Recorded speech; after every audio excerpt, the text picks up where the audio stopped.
दोस्तों, अगर आपको भी अपने देश के लिए कुछ करना है और डिफेंस सेक्टर में जाके जॉब करना है ताकि आप अपने देश की सेवा कर सके और आपको प्राउड फीलिंग आ सके कि हम भी हमारे इंडियन आर्मी या फिर नेवी या फिर डिफेंस सिस्टम में काम कर सकते हैं, तो वो जो प्राउड मोमेंट आता है दोस्तों, वो बहुत ही अलग होता है और बहुत ही एक्सेप्शनल लेवल का होता है। तो अगर आपको इन डिफेंस की चीजों में जाना है दोस्तों, तो हमारा आज का वीडियो जो हम बनाने वाले हैं स्पेशली कि अगर आपको एयरफोर्स में जाना है तो किस हिसाब से आप जा सकते हो, किस तरीके से जा सकते हो, तो ये वीडियो वाकई में आपको बहुत ज्यादा हेल्प करेगा। नमस्कार दोस्तों, मैं हूं राहुल जायसवाल एंड स्वागत है आप सभी का हमारे यूट्यूब चैनल JR टॉक्स में।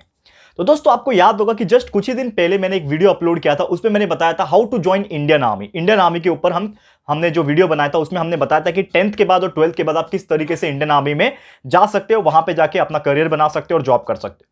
ठीक है, तो उसी वीडियो में बहुत सारे लोग ने कमेंट ये भी किया था कि सर हमें एयरफोर्स में अगर जाना है तो किस हिसाब से जाए, नेवी में जाना है तो किस हिसाब से बनाए। तो आज का जो वीडियो है स्पेशली हम बना रहे हैं एयरफोर्स के लिए, how to join Indian air force after 12th। ठीक है, 10वीं के बाद 12वीं के बाद आप किस हिसाब से, किस प्रकार से आप एयरफोर्स को ज्वाइन कर सकते हो। तो इसके लिए आज एक वीडियो डेडिकेशन के साथ में बना रहा हूं और अगली बार एक और वीडियो में लेकर आऊंगा जिसमें हम आपके नेवी के लिए बता देंगे, यानी कि 10th-12th के बाद आप नेवी में किस प्रकार जा सकते हो, तो उसके ऊपर एक सेपरेट वीडियो आ जाएगा। लेकिन आज का video specially for the Indian air force. ठीक है, तो सबसे पहली बात, इंडियन एयरफोर्स होता क्या है आप सभी को पता है कि हमारा जो इंडिया है या फिर जो भी कंट्रीज होते हैं उसमें 3 मेन डिफेंस होते हैं। एक होता है आर्मी, यानी कि जो टेरिटोरियल लड़ाइयां होती है, यानी जमीन के लेवल पे जो लड़ाइयां होती है उसमें जो रोल होता है वो मिलिट्री और आर्मी का होता है। करेक्ट है, आप सभी को पता होगा।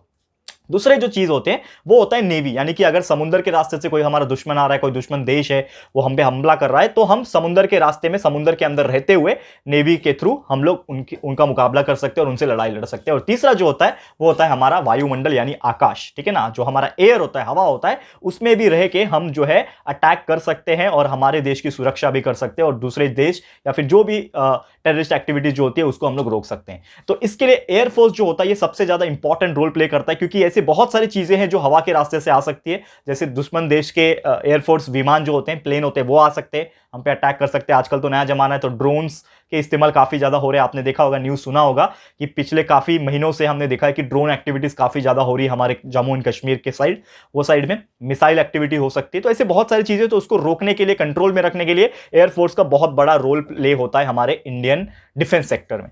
ठीक है, तो स्पेशली आज का जो वीडियो है एयरफोर्स से जुड़ा हुआ है, तो इसमें मैं सबसे पहले बताऊंगा कि कौन कौन सा तरीका है अगर आप एक इंडियन एयरफोर्स में जाना चाहते हो और अपना करियर बनाना चाहते हो, तो कौन सा तरीका है। नंबर 1 तरीका मैं बात करूं, वैसे तो बात करें हम लोग, there are so many ways, so there are like 4 to 5 ways and more than ways, लेकिन आज आपको मैं कुछ 3 या 4 तरीका बताने वाला हूं जिसके थ्रू आप एयरफोर्स में जा सकते हो। तो सबसे पहला जो तरीका है वो है दोस्तों 10+2 लेवल एंट्री, यानी कि 10+2 ऑब्वियसली आपको पता है 10वीं के बाद 2 साल यानी 12वीं।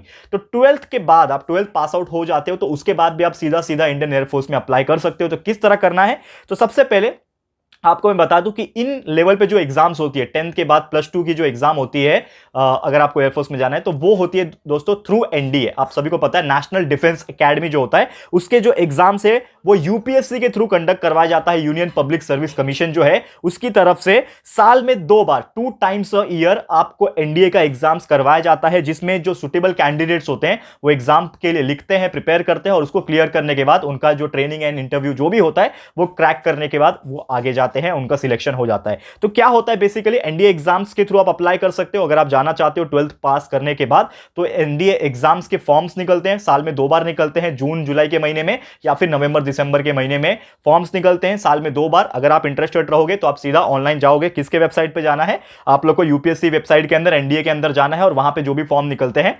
10+2 एंट्री लेवल के फॉर्म जो निकलते हैं उसमें अपना जो भी डिटेल्स है वो फिलअप करना है और अप्लाई कर देना है। लेकिन अप्लाई करने के पहले आपको यह जानना पड़ेगा कि क्या क्या एलिजिबिलिटी क्राइटेरिया होता है, यानी कि आप कौन से ऐसे कैंडिडेट्स हैं जो ही एलिजिबल हो सकते हैं, एप्लीकेबल हो सकते हैं, ये मैं आपको बताऊंगा। तो सबसे पहले चीज ये है कि आपकी जो एज लिमिट है वो होनी चाहिए 16.5 to 19.5, यानी कि आप 16.5 साल से लेकर 19.5 साल तक के साल के जो बीच के कैंडिडेट रहेंगे तो ही आप अप्लाई कर सकते हो। उससे छोटे भी नहीं चलेंगे, उससे बड़े भी नहीं चलेंगे, इसी लेवल पे आपको अप्लाई करना पड़ेगा।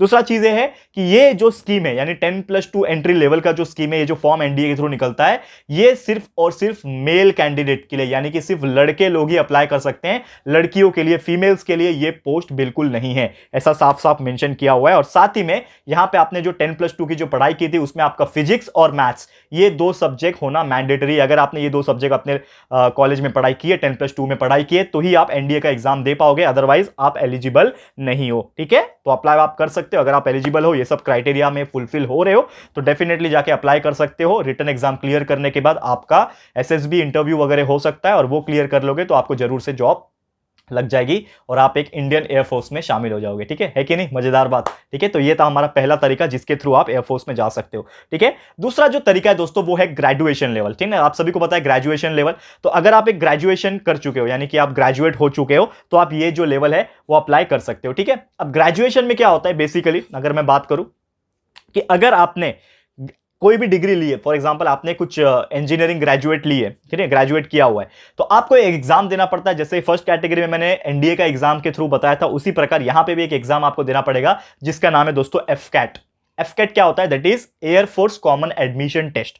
तो एयरफोर्स कॉमन एडमिशन टेस्ट जो है ये भी साल में 2 बार करवाया जाता है। ठीक है ना, 2 टाइम्स एवरी ईयर कराया जाता है, अगेन जून जुलाई के महीने में या फिर नवंबर दिसंबर के महीने में एफकैट 1 होता है, एफकैट 2 होता है। तो यहां पे आप अगर एलिजिबल रहोगे तो आप डेफिनेटली फॉर्म भर सकते हो, अप्लाई कर सकते हो। लेकिन एलिजिबिलिटी क्राइटेरिया अगेन यहां पे ये है कि आपका जो एज होता है वो 20 से लेकर 24 साल तक होना चाहिए, वो भी फ्लाइंग ब्रांच के लिए। यानी कि यहां पे क्या है, कुछ कैटेगरीज को बनाई गई है। वो कौन कौन सी कैटेगरीज है सबसे पहले मैं बता देता हूं कि आपको कैटेगरीज कौन सी है यहां पे आपको जॉब मिल सकती है। एक है आपका फ्लाइंग ब्रांच, यानी कि जो आपका फ्लाइंग डिपार्टमेंट होता है जहां पे आप खुद एक एयरफोर्स पायलट बन के प्लेन्स को उड़ाओगे। जो एयरफोर्स प्लेन्स होते हैं आपको पता है, फाइटर जेट्स जो होते हैं उसको आप उड़ाओगे, that is the flying branch. दूसरा होता है टेक्नीशियन, यानी कि अगर कुछ प्लेन्स वगैरह में कुछ टेक्निकल फॉल्ट आता है, क्योंकि आप इंजीनियर रहोगे तो टेक्निकल फॉल्ट रहेगा तो उसको आप रिपेयर कर सकते हो, मेंटेन कर सकते हो, मेंटेनेंस वर्क जो होगा वो आप कर सकते हो। और तीसरा जो होता है वो होता है ग्राउंड ड्यूटी। तो ग्राउंड ड्यूटी यानी कि अगर जमीन पे आने के बाद कुछ प्रॉब्लम हो रहा है, ग्राउंड स्टाफ का जो काम है, ये जो चीजें होती है ये नॉन टेक्निकल में आ जाती है, तो ग्राउंड ड्यूटी का जो काम होता है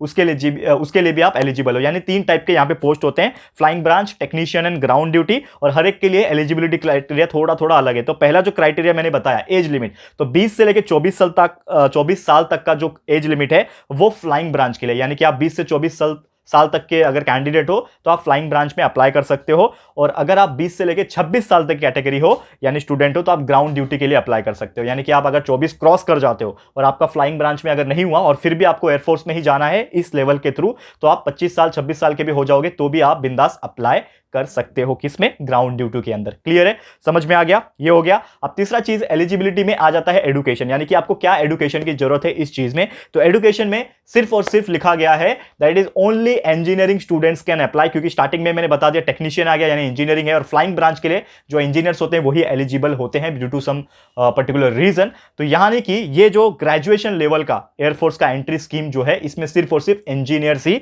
अप्लाई कर सकते हैं, और उन इंजीनियरिंग स्टूडेंट्स को अपने इंजीनियरिंग में मिनिमम 60% स्कोर करना ही पड़ेगा, तब जाके वो इस एफकैट को फॉर्म को भर सकते हैं, यानी कि एलिजिबल हो सकते हैं, एंड फिर जाके वो उसमें जॉब पे जा सकते हैं। क्लियर है, ये चीज आपको समझ में आ गया। एंड इसमें ग्राउंड ड्यूटी जो होता है जैसे मैंने बताया ये नॉन टेक्निकल में आ जाता है। अगर आप नॉन टेक्निकल में इंटरेस्टेड हो यानी कि आपको टेक्निकल काम नहीं करना है, अभी बोर हो गए आप टेक्निकल काम से, तो आप ग्राउंड ड्यूटी के लिए अप्लाई कर सकते हो, लेकिन फिर भी आप इंजीनियरिंग ग्रेजुएट होने चाहिए।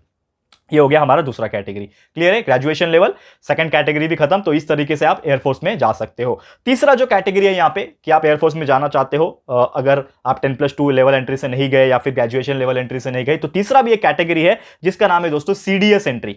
सीडीएस आप सभी को पता है दोस्तों, कंबाइंड डिफेंस सर्विस।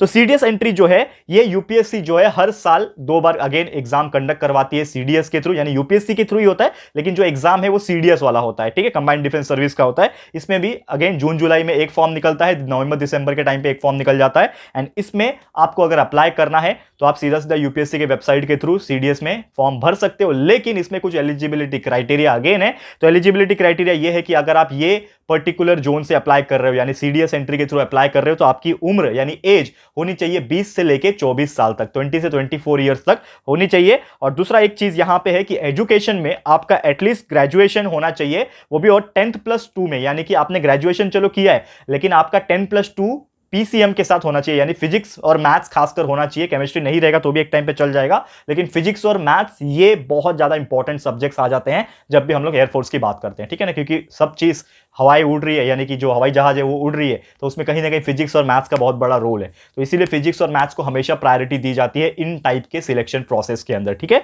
तो अगर आप 10+2 में यानी आपके 12th में आपने अगर फिजिक्स मैथ्स पढ़ा हुआ है और 60% मिनिमम स्कोर किया हुआ है तो डेफिनेटली आप एलिजिबल हो जाओगे, अप्लाई कर सकते हो। और ये एक ऐसा कोर्स है या फिर एक ऐसा एंट्री स्कीम है सीडीएस में जिसमें both male and female candidates can apply, यानी कि एक अच्छी बात है यहाँ पे कि मेल को और फीमेल्स को दोनों को ही इक्वली अपॉर्चुनिटीज मिलती है और अप्लाई कर सकते हो। और चौथा जो एंट्री है, ये हो गए 3 हमारे, एंड चौथा और आखिरी जो एंट्री है हमारा, जिसका नाम है दोस्तों एनसीसी स्पेशल एंट्री, यानी एक थोड़ा सा स्पेशल और अलग टाइप का एंट्री है जिसका नाम है NCC special entry.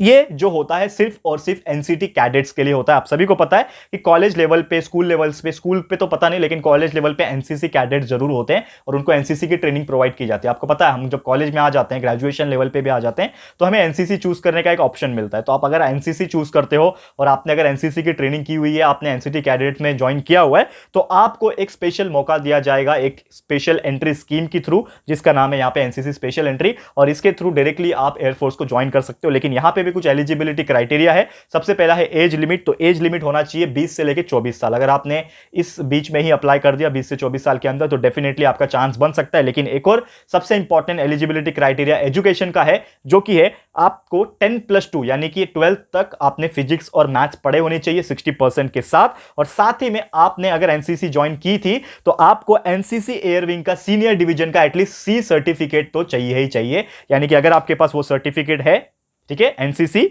Air wing senior section का, सीनियर डिवीजन का सी सर्टिफिकेट अगर आपके पास है और आपने 10+2 में फिजिक्स मैथ्स पढ़ा हुआ है, 60% मिनिमम स्कोर है, तो डेफिनेटली आप जो है इस पर्टिकुलर स्कीम के थ्रू यानी एनसीसी स्पेशल एंट्री स्कीम के थ्रू अप्लाई कर सकते हो। और वो अप्लाई करने के बाद जो भी एग्जाम्स कंडक्ट करवाया जाएगा उसके थ्रू आप डायरेक्टली एयरफोर्स में ज्वाइन हो सकते हो। क्लियर है? तो उम्मीद करता हूं कि आपको समझ में आ गया होगा। और एक और चीज, इसमें यहां पे भी बोथ मेल एंड फीमेल दोनों ही कैंडिडेट जो है अप्लाई कर सकते हैं। बहुत ही सिंपल तरीका है इसको अप्लाई करने का। क्लियर हो गया दोस्तों? तो यही थे दोस्तों टोटल हमारे 4 टाइप के एंट्री स्कीम कि हम अगर एयरफोर्स में जाना चाहते, आप में से कोई भी ऐसा जाना चाहता है एयरफोर्स में, तो आप ये 4 तरीके से जा सकते हो। पहला तरीका अगेन 10+2, दूसरा ग्रेजुएशन लेवल, तीसरा सीडीएस और चौथा एनसीसी स्पेशल। तो ये चारों तरीके में से आप कौन से थ्रू जाना चाहते हो, कौन से एंट्री स्कीम के थ्रू जाना चाहते हो, तो प्लीज मुझे कमेंट करके बताइएगा। और मैं भी ये देखना चाहता हूं कि कितने बच्चे ऐसे हैं जो इंटरेस्टेड है एयरफोर्स में जाने के लिए और अपने देश की सेवा करने में। यार बहुत ही लग्जरियस, बहुत ही ज्यादा प्राइड वाला जॉब है, क्योंकि ना बाकी इंजीनियर वगैरह नॉर्मल तौर पे बन जाते हैं और कोई भी कंपनी वगैरह के लिए काम करते हैं, लेकिन वो अलग बात है। लेकिन आप सोचो देश के लिए जब काम करोगे, प्लेन उड़ाओगे, फ्लाइंग ब्रांच में अगर काम करोगे, एयरफोर्स पायलट बनोगे, ठीक है ना, दुश्मन का मुकाबला करोगे और डिफेंस में रहोगे, तो यार कितना प्राउड वाली फीलिंग आएगी आपको भी और आपके पेरेंट्स को भी, और समाज में आपकी कितनी इज्जत होगी और रिस्पेक्ट मिलेगा। और साथ में बहुत ही अच्छा पे स्केल भी होता है। यहाँ पे पे स्केल वगैरह तो मैंने मेंशन नहीं किया है, लेकिन यहाँ पे बहुत ही अच्छा गवर्नमेंट जॉब रहता है, तो ऑब्वियसली आपको पेमेंट्स वगैरह बहुत अच्छे मिलते हैं, तो उसमें कोई अलग सी बात नहीं है। लेकिन आज का वीडियो स्पेशली इसलिए था कि आपको ज्वाइन कैसे करना है इसलिए हमने बनाया, ठीक है ना। वो पे स्केल वगैरह के वीडियो अगर आपको चाहिए तो अलग से हम लोग पूरा डिटेल बना देंगे। लेकिन बस आज के लिए इतना ही था। ये वीडियो यहाँ पे समाप्त होता है। तुम प्लीज मुझे कमेंट करके बताना है कि आपको ये वीडियो कैसा लगा है, और अगर अच्छा लगा है दोस्तों तो प्लीज वीडियो को लाइक कर देना, शेयर जरूर से कर देना। आपके जितने फ्रेंड्स होंगे, फ्रेंड सर्कल में ग्रुप होगा, हर एक को पहुंचा देना, क्योंकि हो सकता है ये वीडियो देखने के बाद बहुत सारे ऐसे स्टूडेंट होंगे उनका मन बदल जाएगा और वो एयरफोर्स में जाने के लिए इच्छुक हो जाएंगे, यहाँ पे उनको कॉन्फिडेंस आ जाएगा। तो जरूर शेयर कर देना। साथ ही में आपने अगर बेल आइकन को प्रेस नहीं किया है तो प्रेस कर देना, क्योंकि देखो हम जब भी वीडियोस को अपलोड करते हैं तो आप लोगों को नोटिफिकेशन नहीं मिलती है, तो उसके लिए बेल आइकन को प्रेस करना पड़ेगा। और साथ ही में बेल आइकन प्रेस करने के पहले आपको हमारे चैनल को करना होगा सब्सक्राइब। तो फटाफट से हमारे चैनल को सब्सक्राइब कर देना और साथ में बेल आइकन को भी प्रेस कर देना, ठीक है। तो जल्दी मिलेंगे हम आपके सामने और भी ऐसे ही बेहतरीन वीडियोस लेके, जिसमें हम आपको और भी ऐसे क्वालिटी कंटेंट्स प्रोवाइड करते रहेंगे और ज्यादा से ज्यादा आपके करियर के लिए गाइड करने की कोशिश करेंगे, और साथ में मोटिवेशनल और इंस्पिरेशनल वीडियोस भी लाते रहेंगे, ठीक है। तो बस इतना ही, जल्द लेकर आएंगे आपके सामने और भी वीडियोस। तब तक के लिए thank you and good bye.